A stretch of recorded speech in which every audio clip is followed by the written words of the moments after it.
let's look at inquiry now. I've given you a handout that you, and all of these are available. You know, we put these online, and whatever parts of these lessons you want to use, they're available to you. So what I want to do now is I want to look at inquiry in different ways. In general, we have a definition for inquiry, meaning it's a search for truth or information, or ways of knowing the natural world.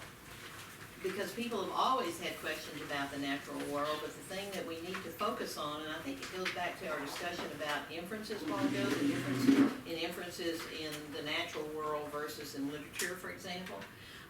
But there are different ways of answering questions and explaining the natural world.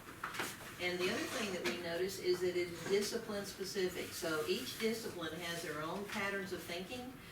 Each discipline has their own research designs they use and different rules for inquiry. What we want to look at is a comparison now between scientific and non-scientific inquiry, or ways of knowing the natural world. There's natural science, and then there's the arts and the social sciences. So those are different disciplines in the way that we're going to be looking and comparing them. So inquiry in the arts is one way of knowing the natural world.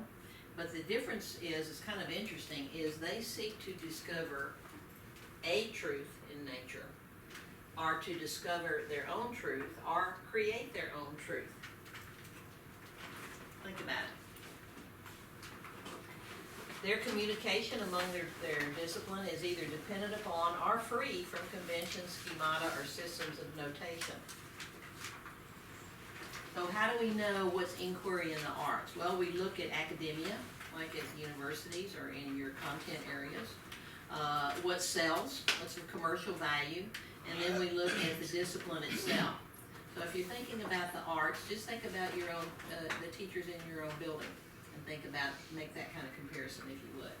So if we take a topic like the ocean, we will have art forms. Let's see if I can make this work here.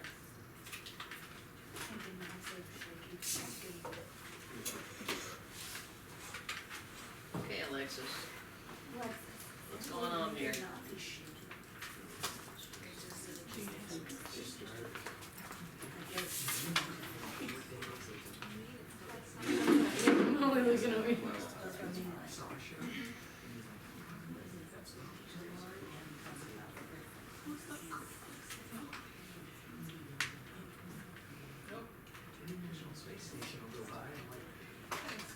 Alright, so we have, as the ocean is a focus, we have music such as Debussy's La Mer, which was supposed to be playing here. Alexis and I worked on it a long time to make sure it would play. And then you have in the art world from Minoan, Matisse, Clie, Picasso, you have art that is has an ocean focus, if you would, or a marine focus. You have dances such as beach birds. Look like a beach bird to you. And you have literature or poetry such as The Old Man and the Sea or Sea Fever. So we see this is inquiry in the arts, if you would, looking at the ocean as a focus. It has always been difficult for me to explain things, and one day I was in Fort Worth and we went to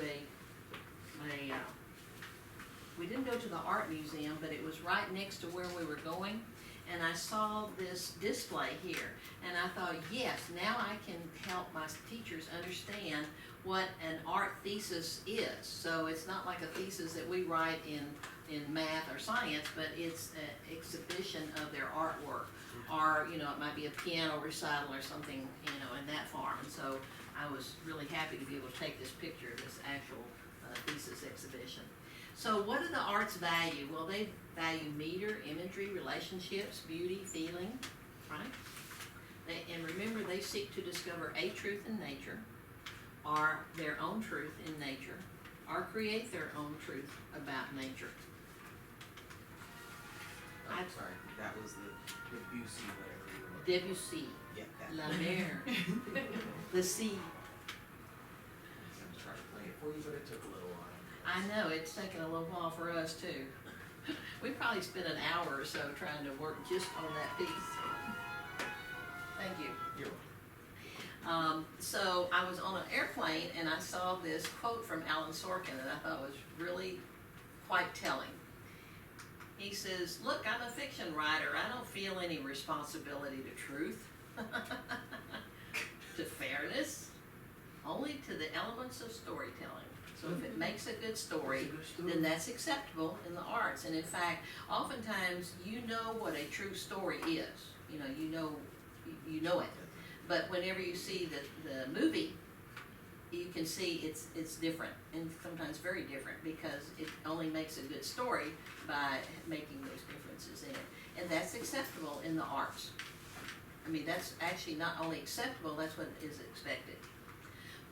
So we have the arts, and now we're going to look at social science inquiry. So social science inquiry is one way of knowing the natural world. It is seen in departments such as history, political science, sociology, psychology, other departments. Sometimes there's social science inquiry in anthropology, geography, or environmental science. Sometimes it's science, and sometimes it's social science in those areas. And then certainly in education, which is a social science area. And that actually is our area of research. Ruby, as you know, is looking at teacher leadership, so that is a social science topic. And Dr. Browning and I are looking at the aspects of science and math being taught together, etc. So these are all social science types of inquiry or investigations that are conducted. And remember, in social science, we seek to discover a truth in nature. We use different research designs, different rules of inquiry, and different rules of evidence than the arts do, and natural science does. So it's discipline specific. We craft social science explanations based on our conception of human nature. So we're looking at patterns in human nature. And you remember 2 sessions ago where you were talking about leadership. And as I was listening, I said, okay, I think I said 3 patterns in your responses, these 3 areas. And so that's kind of what we do, is we're looking for patterns in human behaviors. And that's just one example, as I said. So again, if we go back to the ocean as a topic, so social science research questions might be, what's the role or impact of the ocean in the exploration of the new world? What are psychological issues for houseboat children in school settings? So does that first question look like an end of the chapter in a social studies book? Yeah, yeah. And that could also be, a research question for someone at a university level, if you would. Well, scientific inquiry is different.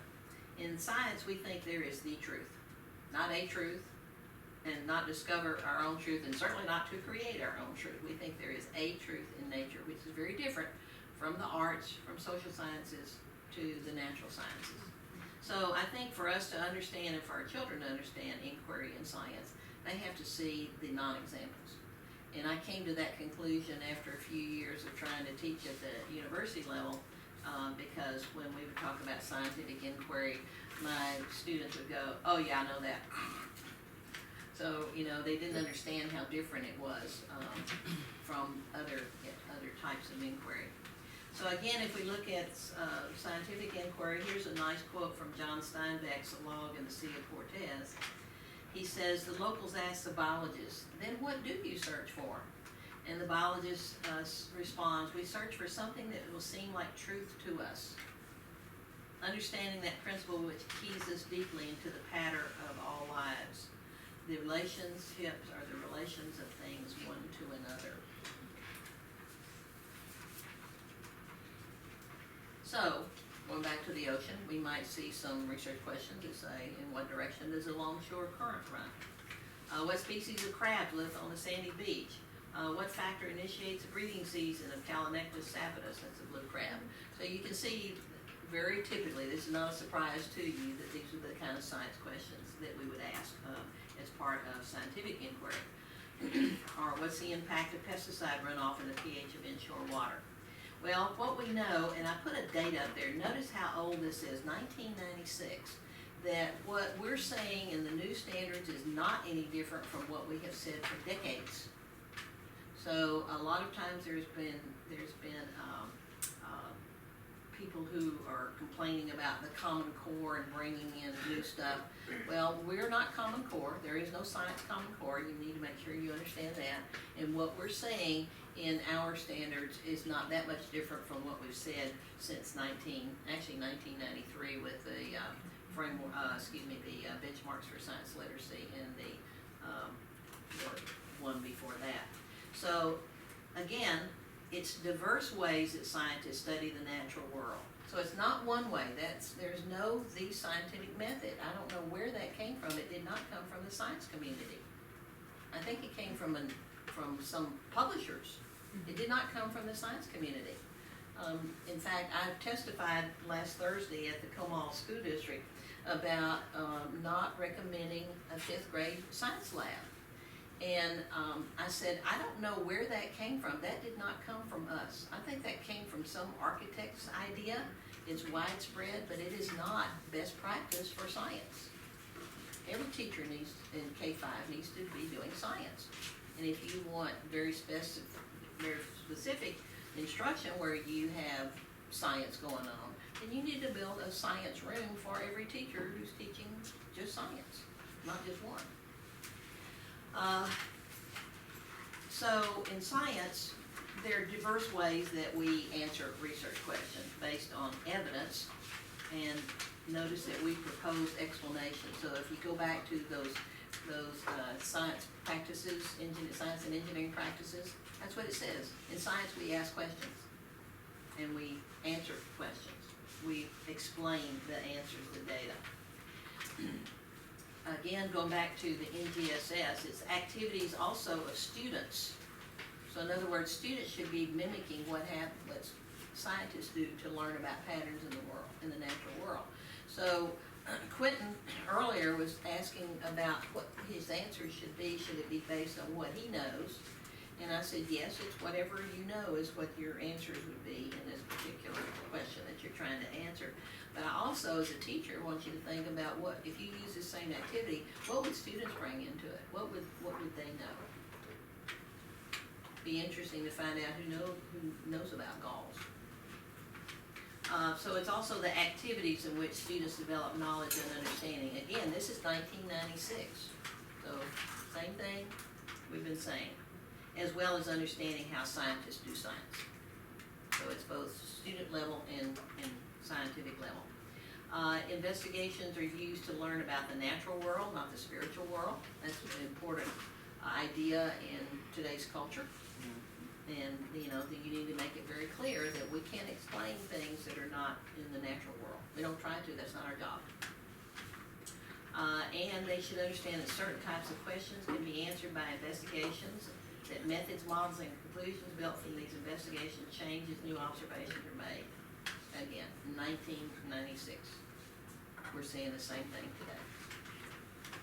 So, we have a list, if you would, but it's not numbered. I didn't know of any other way to do this, except I'm going to show you something that the standards are saying.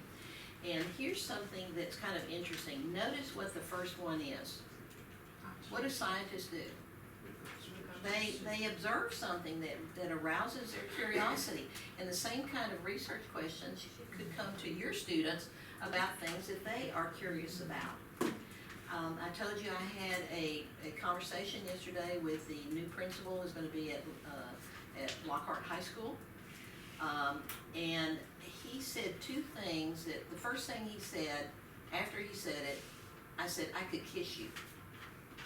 He said to me, I do not understand what science teachers don't understand about 40%. I said, yes.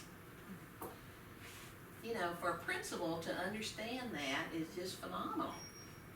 The second thing he said that I thought was very interesting, he said the best science teacher he ever saw was when he was in Sabinal School District. And he said the first 2 weeks this teacher was in class, so the students were, he didn't say these words, but the students were designing and conducting their own investigations. 2 weeks. That hooked them for the rest of the year. They learned what real science was about. It was not about memorizing vocabulary or steps or whatever. And so how are they going to come up with their questions? only if they are out making observations. What are they curious about? You've heard me say with Ashley, I had her come back up and testify at the state board meeting. I said, what are 3 things that elementary teachers are recommended to do by Ashley? And she said 3 things. I wonder, There's the question. how am I going to Find out. find out? That's the methods. And what did I see? What And happened? The conclusions. That's it. And that's what we want at the university level. It's the same thing. It's not any different. And if we approach our investigations with students from that perspective, that's going to get them thinking about science and learning those critical thinking skills. That's more important than memorizing vocabulary any day. So, but it starts with observations. You can't start with a question if you have not had some kind of observations. You can create them in your classroom, or they can come from their own experiences, which is probably better. But as I said, she had the first 2 weeks of them conducting their own investigations. Then you might look and see what's already known, reviewing what's known from experimental evidence, and then planning those investigations. Using tools, posing answers, explanations, and predictions, and communicating results. Again, the same thing that we've seen in the TEKS for years and in our standards for years. Well, here's some myths. Inquiry is not hands-on. When should hands-on occur? What kinds of lessons? All of them. Yes, all right. All lessons should have concrete experiences. So we're not, it doesn't matter if you're talking science or math. You must have concrete experiences. They've got to start with concrete experiences. That's why all of these worksheets about vocabulary do not work. They're not learning anything from doing worksheets and memorizing vocabulary. Does that come in? The vocabulary come in? You bet. But it's got to start with concrete. So if you're using a direct instructional model, they need hands-on with that. They need a concrete experience with, even in a direct instructional model, not just in inquiry models. But oftentimes, teachers will teach, a lot of teachers teach with a direct, kind of a direct instructional model, and they think because they're doing hands-on that that's inquiry. And that's not what your TEKS say. They say investigations, does not say hands-on. It says investigations. Those are the difference between it. Yes, all of us should be doing hands-on, but that does not make it inquiry. It's also not the scientific method, as we've said so well. I should have where's my poster that we're gonna put the big X on the scientific method? Would you write that down on our notes so we can get that out? And then it's not social science inquiry, so it's not that social science inquiry is good or bad, it's just different. What we do is social science inquiry, so it's not scientific inquiry. And it's not cookbook or lab or field exercises, so what would that be? Can you think of some example in your own experience in a science course in in college, that this occurred? Kim's over there giggling, I'm sure she's got something in mind, a long list. So, Every lab we ever did in college is all cookbook. Oh, we're sorry you didn't understand. We're sorry you didn't get the final result you were supposed to. 70 for you because you didn't get the final result. right. The same as what it's supposed to be.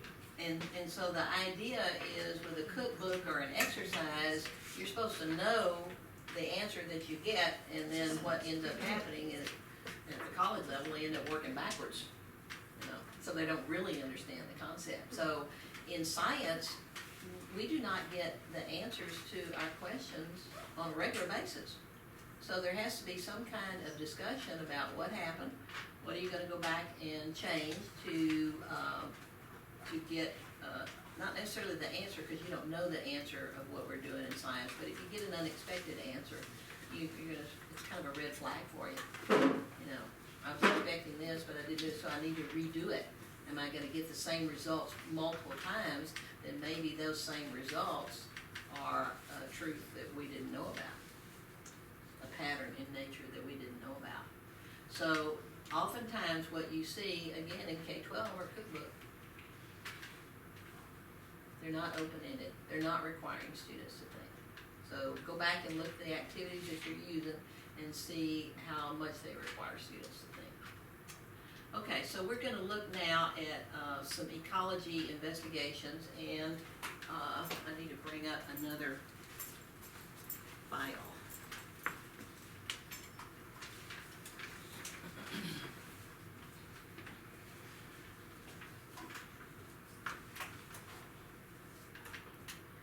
So Alexis is going to give you a little bit of an explanation about this. Remember the story I told you about how our students could not connect the kinds of investigations with what they did in ecology?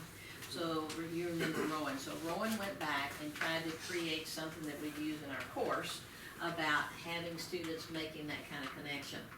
And so the first one that you're going to look at is an observation that is done, or a lab that's done, field experience if you would, or a field investigation with ants. And I told you last week that Dr. Schwinning is the one that has the labs. She's is a lab director, I guess, if you would. The problem that we have is many of our lab instructors do not understand inquiry. And so even if the lab or the professor writes it that way, they end up, the lab TAs, the students, lab instructors, end up flipping it around because they don't understand what they're supposed to be doing. So we have to do, for it to occur like it should, the lab director actually has to do a lot of training with our students. It's a huge problem that we have. So I'm sure even though the lab was supposed to be inquiry, it didn't end up being inquiry because of the lab instructor. And sometimes they do that because they disagree. Sometimes they do that because they're lazy. And sometimes they do that because they just don't understand. So this is one that we have. So this is an observation. There's lots of different types of ants. We're not going to get into that kind of detail with it. But again, if you have a question about ants, you're going to look at the literature. Wait a minute. They have this PowerPoint. Oh. So we have this PowerPoint for you to kind of follow with. Okay, because we talked earlier and they weren't supposed to get the PowerPoint. Pardon? Oh, okay. So we don't have the PowerPoint for you, but we can get it for you. And anyway, so this is what we know about ants. There's 6 most common in Texas. They find food far from the nest and use pheromones to tell their colleagues about where it is. And it's their colony growth is dependent upon their diet, particularly by proteins and carbohydrates. So those are the kind of things that we knew going into it. And so we have a research question that says what was the most popular type of bait, and they used honey, lard, tuna, or nothing for the ants in this area. And then they created a null hypothesis and an alternate hypothesis. So some of you may not have experience in that. Just go along with us if you would, and I think you'll kind of get the gist. At this point, that's really all that you need to do. If you have students doing science fair projects, though, they are going to need to understand the difference between this and how you would create a null you're testing a null hypothesis. Okay? But not at K-5, Ashley. No. No, not at K-5, yeah. All right, so Alexis, you want to come up and tell them about what y'all did with this? Kind of just go through very quickly the behaviors, if you would.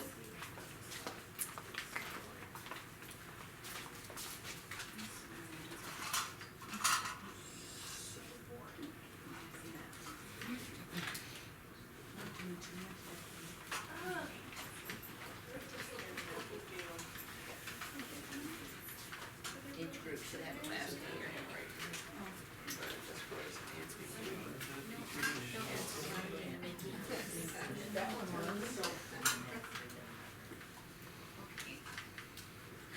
So, when we conducted this investigation, we were looking to see if there was any difference in the preference of the ants when it came to the bait type. So we have the petri dishes labeled, but you don't actually have the different bait types.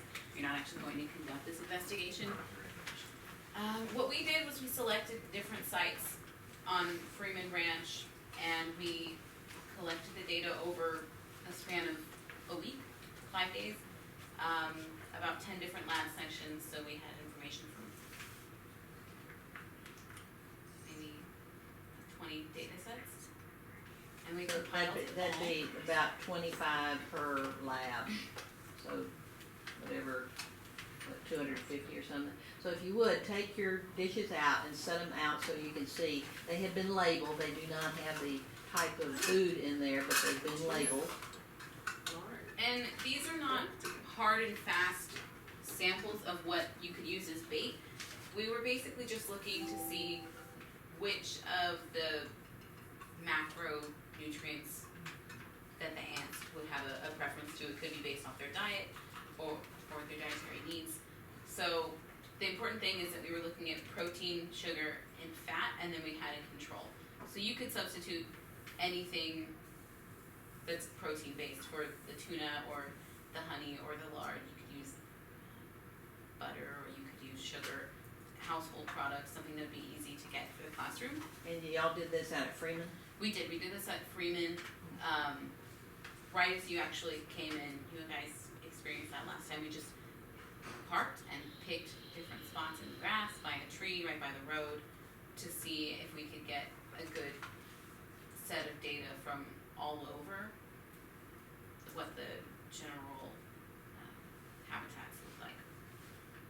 So we counted the time of the arrival of the first ant at each dish, and then we counted the ants at each dish for an increment of every 5 minutes for 1 hour. And we ended up with these averages just from what I collected at my site. And Dr. Browning's going to talk to you about the math. Yeah, let's look at the table though. So what you notice on this table, on the first column there under time, so that's the 5 minute increments that Alexis just alluded to. And then the different types of bait. So the second column is honey, you want to point that out. Third column is tuna, the fourth column is lard, and the fifth column is nothing, which is your control, thank you, your control, yes. And then what Alexis did was just go back and get her data and then get the average with that. So Dr. Browning, you want to go ahead with that? Average mean. I guess. So, let me read. So the question is, I guess you've already said the research question, what was the most popular, and of course, what would you expect for the nothing? Would it be popular? No, probably not. So there's her chart, and which one was the most popular? Can you tell from the chart? Lard. Right. Remember, you have to one at a time because I'm old. Okay. So I was calling somebody, Brandon. The most options at the lower rate. Hey, That's no. the highest average. It's what? You said the one with the highest average, correct? I didn't say anything. I just went to the ladies' room and just got back. That was the question though, right? What was the most popular? What was What most the most popular? popular is How the do you highest. know? Because it has the highest average. Good. All right. Just wanted to get that. So what's the least popular? Pam? The tuna would have the lowest average at 3 and 23 hundredths. 3 and 23 hundredths. So, what do y'all find I'm sorry, this is interesting to me. Look at these two. They don't like tuna. They don't like tuna, but they don't like And they. nothing. They They like like nothing more. better than tuna. They like nothing better than tuna. They visited the nothing thing better, more than they visited the tuna thing, so. But is it statistically different? The difference significant? One thing. We don't know. It's hard to tell. That's right, we don't know. So close. Over It is very time? close, but we'd have to run some stats before we could find out that, and I'm gonna tell y'all right now, I am not a statistician. So, what's next? So here is how Alexis, answered her question, is that correct? Alright, so this is not an X, this is a chi, C-H-I, chi-square, and so what does this represent? Sum. Melissa, the sum, and so this is an O, not a zero. That represents what? Can you tell? No, it is an O. I know, Oh, it's an sorry. O, not a zero. Yes. Yes, ma'am, Kim. Null hypothesis? No, observed frequency. Observed frequency, and the E, somebody has not answered me. Yes, ma'am. Expected frequencies. Expected frequency. So the formula is, we want the sum of the observed frequency minus the expected frequency squared divided by the observed frequency. And what did we get? Of course you may. Where would that expected frequency come from? Alexis, how did you determine your expected frequency? So your expected frequency would be what is proposed by the null hypothesis, which means there's going to be no difference.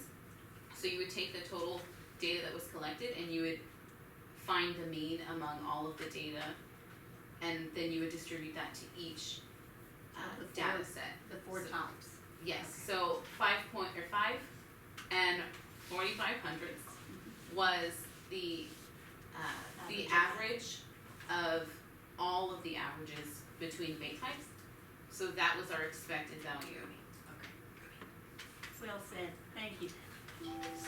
So, would you like to tell us what this is? I can't read it. This picture off to the side is just an example of the, Degrees of freedom, yes, the degrees of freedom. I can see that, it's degrees of freedom and the values, this is a table, you would look these up. Okay, Okay, I have a question. Alexis, did y'all, I know when Dr. Browning and I had ours, there's software that we use that did all this. We put in the raw data, it does all of this for you. So did y'all do So this use in the computer SPSS? lab? I used Excel and I just input the equations. Okay, so you did not use SPSS. Okay, so, she used a chi-squared test, which we already talked about. She found from this table that there are 3 degrees of freedom. Tell me what a g-value is. The G value is the goodness of fit. It was the statistic that we were looking for with this particular chi-square. Thank you, because I hadn't done this in years, and I honestly have forgotten a lot of it. You know more than I do, Alexis, you really should keep this. Anyway, so she got 2 and 894 thousandths for that. And so the critical, The G critical, that tells you whether the G value that was calculated was statistically significant or not. or not. So the calculated value is less than the critical value, therefore, you keep the null hypothesis. Yes. It says you do not reject, that's 2 negatives, so you keep the null hypothesis. So, the null hypothesis was there is no significant difference in the type of bait. I think there's an error on there. Is there? Because if you do not reject, that means you keep, correct? Okay. So there is a difference, there should be a difference. So, and there should be a significant difference. Did you come up with a significant difference? Ruby and I had some discussion on that because we sent this off to Dr. Schwinning, and when she sent it back, she said there was no significant difference. Okay, so we'll go with her. Ruby and I thought there was, so we went with what Dr. Schwinning. Okay, so there's no error up here then, so there is no significant difference in the types of bait. Yes, sir. So what was the null that was proposed? But there is no. Let me back up. Is there- Where's your null, honey? Right there. There's no significant difference. Just wanted to make sure. So, null is correct. You don't reject it. So, looking at the numbers, this number appears to be quite a bit larger than these two if we just look at them. But in statistics, when you run those tests, it may not be large enough to actually be significant. So that's why when whoever your professor ran it, found no significant difference, these numbers are really not as far apart as we think they are. Does that make sense? I think the way that might be helpful for you to think about it are star scores. So, you know, if I'm gonna make a number, okay? So let's say the math star scores for 8th grade last year was, I don't know, 80, and this year it's 82. Can you really say that the students have learned more this year, or the scores are better because it went up 2 points? And it's not until you run the stats to see if that difference is statistically significant that it actually means anything. Most of the time, a couple points are not going to mean anything within a large data set. So that's why, and also when you get into ranking of schools, that I'll make up a number again, that this school A had an 80 on their 8th grade math star average, and another school had an 82, so the 82 school was ranked above the 80 school, and that's not fair, because the difference was not statistically significant. So that's the issue. You can have a difference between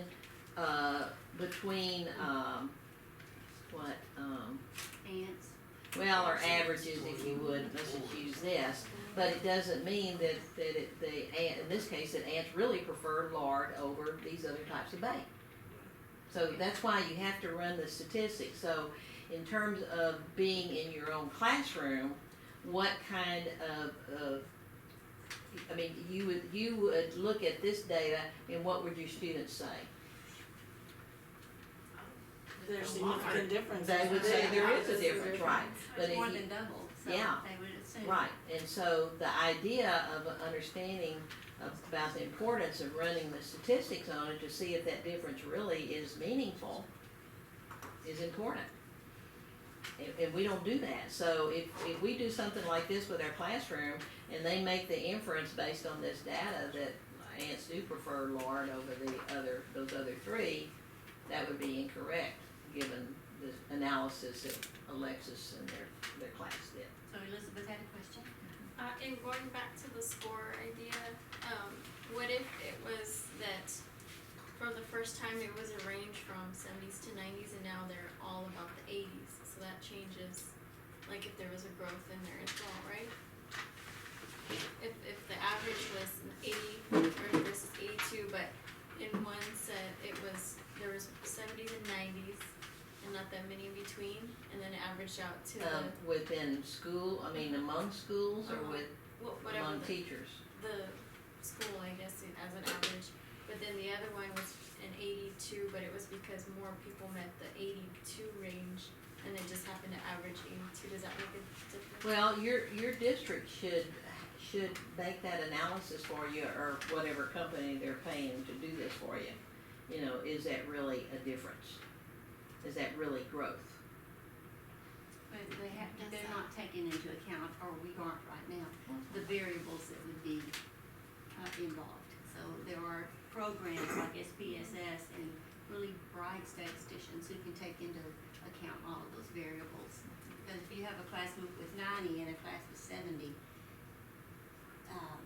that's going to, it may average to 80, but then you have another class that did have all 80s, then that's a variable depending on teacher, class size, you know, the kind of type of kids that were in there, you know, that kind of thing. Would it change for this too if it was like at the very end of the 60 minutes, it just boom to 17 versus all the other ones, and then the other one was a little less, but the average still kind of over time it was. And remember, this was just Alexis data. They had, what we say, 150 other sets of data.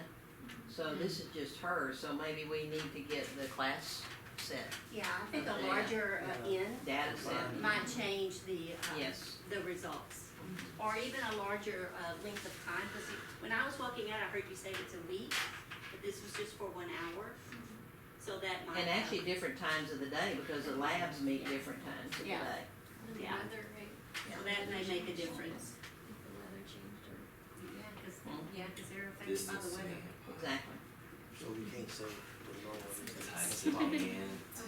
No, we cannot say that from this data. Just from this data, we can say that. There's Say a lot of data Yeah. that I still have from this, but I did not have the fully calculated data. So I used the complete data that I have. And that's fine, because we're just trying to demonstrate a type of, inquiry and status, so we're not really into statistics in here. Okay, if we are, she'd have to hire somebody else, because I am not the statistician. I can get by, but I don't know, I couldn't do it. Can I ask another? Okay, so,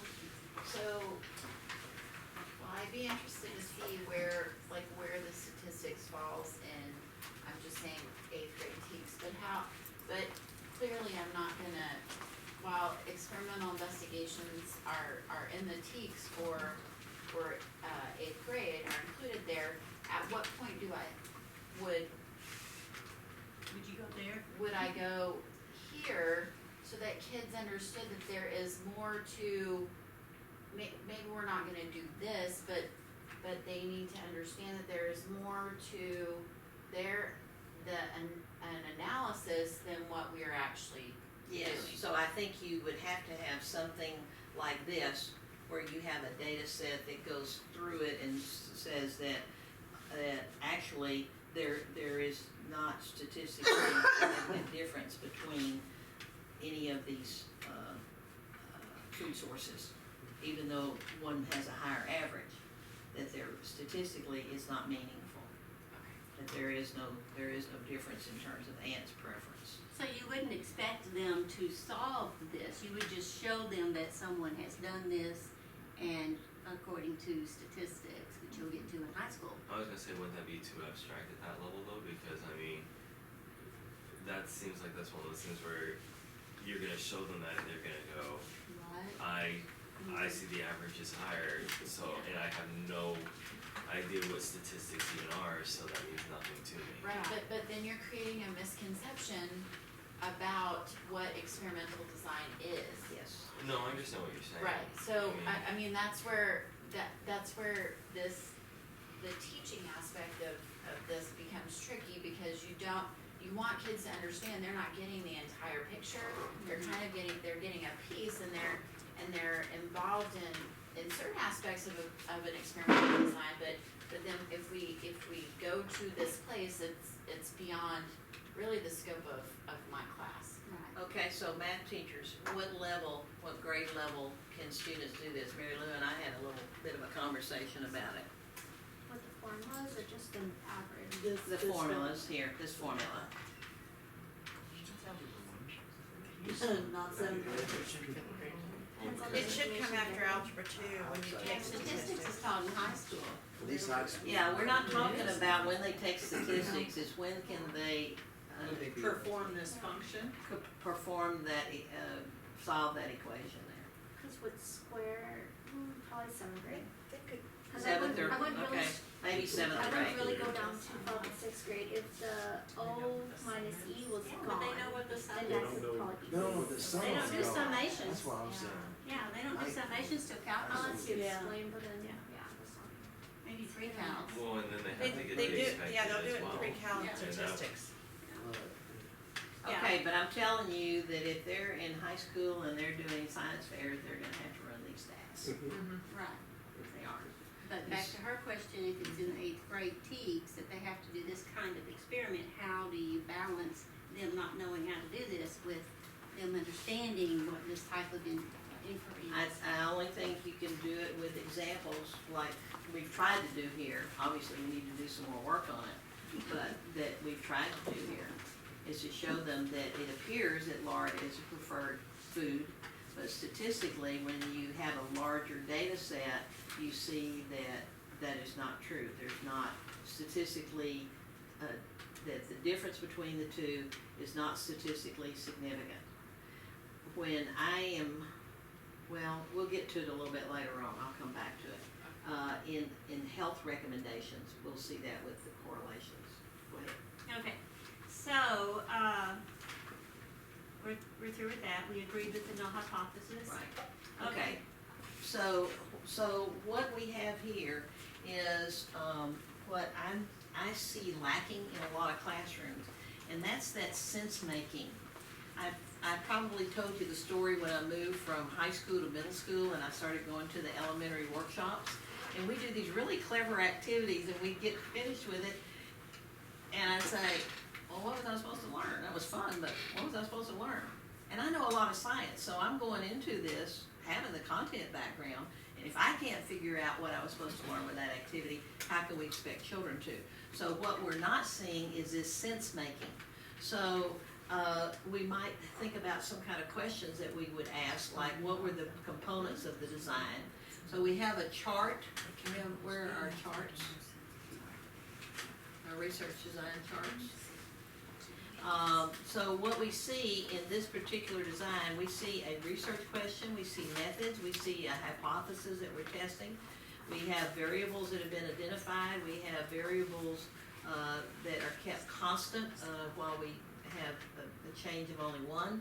We have a control, we have data, we have statistics, and we have a conclusion. So in this particular design, we do have a control, and we already named it. We said it was the empty petri dish. That was our control. And so what kind of research design is it if we have all of these critical attributes, particularly the control? Yeah, it's going to be experimental.